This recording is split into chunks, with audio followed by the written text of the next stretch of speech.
Hello అందరికీ welcome back to Dolly dumplings. ఇవాళ recipe వచ్చేసి పల్లీ చిక్కీని ఎలా చేసుకోవాలో ప్రాసెస్ చూసేద్దాము.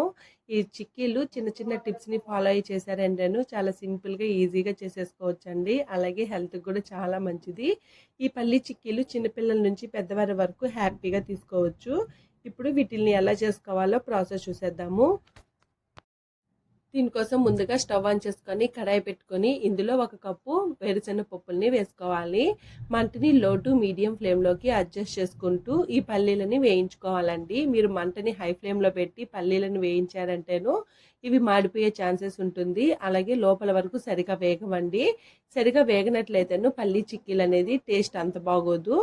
చూడండి, పల్లీలు వేగాయో లేవో తెలియడం కోసం కొన్ని పల్లీలను తీసుకొని చేత్తో నలిపినట్లయితేను పైన ఉన్న పొట్టు వచ్చేస్తే పల్లీలు వేగిపోయినట్టు అర్థం అండి. చూడండి, నాకు ఇక్కడ ఒక 10 నిమిషాలకి పల్లీలు అనేది చక్కగా వేగిపోయాయి. ఇలా వేగిన ఈ పల్లీల్ని కాస్త చల్లగా అయిన తర్వాత పైన ఉన్న పొట్టుని తీసుకోవాలి.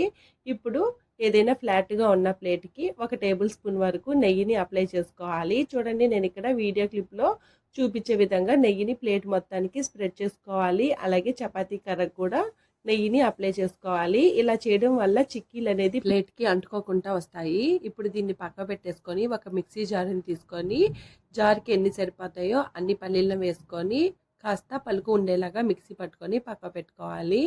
ఇలా పప్పులు అనేది పలుకు ఉన్నట్లయితేను మనం తినేటప్పుడు చిక్కీలల్లో అక్కడక్కడ తగులుతూ టేస్ట్ బాగుంటుందండి. ఇప్పుడు దీన్ని పక్క పెట్టేసుకొని స్టవ్ ఆన్ చేసుకొని కడాయి పెట్టుకొని 1 కప్పు వేరుశెనగ పప్పులకి 1 కప్పు బెల్లం తురుముని వేసుకొని 1/2 కప్పు వాటర్ని యాడ్ చేసి మధ్యలో కలుపుతూ ఈ బెల్లం తురుముని బాగా కరిగించుకోవాలండి. చూడండి, ఇలా బెల్లం మొత్తం మెల్ట్ అయిపోయిన తర్వాత ఈ బెల్లం నీళ్ళని ఒకసారి ఫిల్టర్ చేసి తీసుకోవాలి. ఇలా ఫిల్టర్ చేయడం వల్ల బెల్లంలో ఏదైనా డస్ట్ పార్టికల్స్ ఉంటే వచ్చేస్తాయండి. మీరు ఫిల్టర్ చేయకుండా పల్లీ చిక్కీల్ని చేశారంటే మాత్రం చిక్కీలలో అక్కడక్కడ ఇసుక తగులుతూ తినడానికి అంత బాగోదండి. ఇప్పుడు ఇదే కడాయిని ఒకసారి వాష్ చేసుకొని స్టవ్ ఆన్ చేసి స్టవ్ మీద పెట్టుకొని మనం ఫిల్టర్ చేసి పెట్టుకున్న బెల్లం నీళ్ళను వేసుకొని మంటని మీడియం టు హై ఫ్లేమ్లోకి అడ్జస్ట్ చేసుకుంటూ ముదురు పాకం వచ్చే వరకు బాగా మిక్స్ చేసుకుంటూ ఉడికించుకోవాలండి. పాకం పడిందో లేదో చెక్ చేసుకోవడం కోసం ఒక ప్లేట్లో వాటర్ని తీసుకొని కొద్దిగా పాకాన్ని యాడ్ చేసుకొని పాకాన్ని మనకి ఏ షేప్లో కావాలో ఆ షేప్ తగ్గట్టు మౌల్డ్ చేసి ప్లేట్కి కొడితే టక్ అని సౌండ్ వస్తుందండి. అప్పుడు పాకం రెడీ అయిపోయినట్టు అర్థం. నాకైతే ఇక్కడ పాకం రెడీ అయిపోయింది. ఇప్పుడు ఇందులో 1 టేబుల్ స్పూన్ నెయ్యిని వేసుకొని ఒకసారి బాగా కలుపుకోవాలి.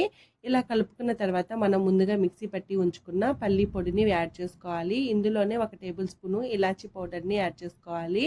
ఇలాచీ పౌడర్ని యాడ్ చేయడం వల్ల మంచి ఫ్లేవర్ వస్తుందండి. ఈ పాకం మొత్తం ఈ వేరుశెనగ పప్పుల్లో మిక్స్ అయ్యేలాగా బాగా కలుపుకోవాలి. చూడండి, ఇలా చక్కగా కలుపుకున్న తర్వాత ఇప్పుడు స్టవ్ ఆఫ్ చేసేసుకొని మనం ముందుగా నెయ్యిని అప్లై చేసి పెట్టుకున్నాం కదా ప్లేట్, ఆ ప్లేట్ మీద వేసుకోవాలి. ఇలా మొత్తం వేసుకున్న తర్వాత ఒకసారి గరిటిగా ఉన్న మిశ్రమాన్ని కూడా స్పూన్తో ఇలా నేను వీడియో క్లిప్లో చూపించే విధంగా తీసుకోవాలి. ఇలా ఈ చిక్కీ మిశ్రమాన్ని ఒకసారి గెంటితో కాస్త పల్చగా స్ప్రెడ్ చేసుకోవాలి. ఇలా స్ప్రెడ్ చేసుకున్న తర్వాత మనం ముందుగా చపాతీ కర్రకు కూడా నెయ్యిని అప్లై చేసుకున్నాం కదండి, ఆ చపాతీ కర్రతో ఇలా నేను వీడియో క్లిప్లో చూపించే విధంగా పల్చగా రోల్ చేసుకోవాలండి. అలాగే సైడ్స్ని కూడా ఈక్వల్గా సెట్ చేసుకోవాలి. చూడండి, నేను వీడియో క్లిప్లో చూపించే విధంగా ఈక్వల్గా సెట్ చేసుకున్న తర్వాత ఈ చిక్కీ మిశ్రమం అనేది కాస్త చల్లగా అయిన తర్వాత చాక్తో మీకు ఏ సైజులో కావాలో ఆ సైజుకి తగ్గట్టు కట్ చేసుకోవాలి. మీరు వేడి మీదే కట్ చేసేసుకున్నారంటేను చాకు కంటుకుంటుంది. అలాగే ఈ చిక్కీలు అనేది మరీ పల్చగా ఉండకూడదండి, అలానే మరీ థిక్నెస్గా కూడా ఉండకూడదు.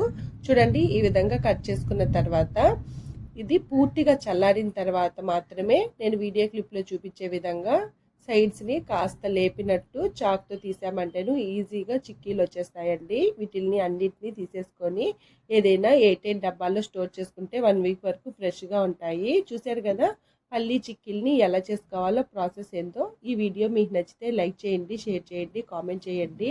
అలాగే మరిన్ని రెసిపీస్ కోసం మన ఛానల్ని సబ్స్క్రైబ్ చేసుకొని నోటిఫికేషన్ సింబల్ని ఆన్ చేయండి. ఈ రెసిపీ మీరు ట్రై చేస్తే మీకు ఎలా కుదిరిందో కామెంట్ చేసేయండి. Thank you for watching.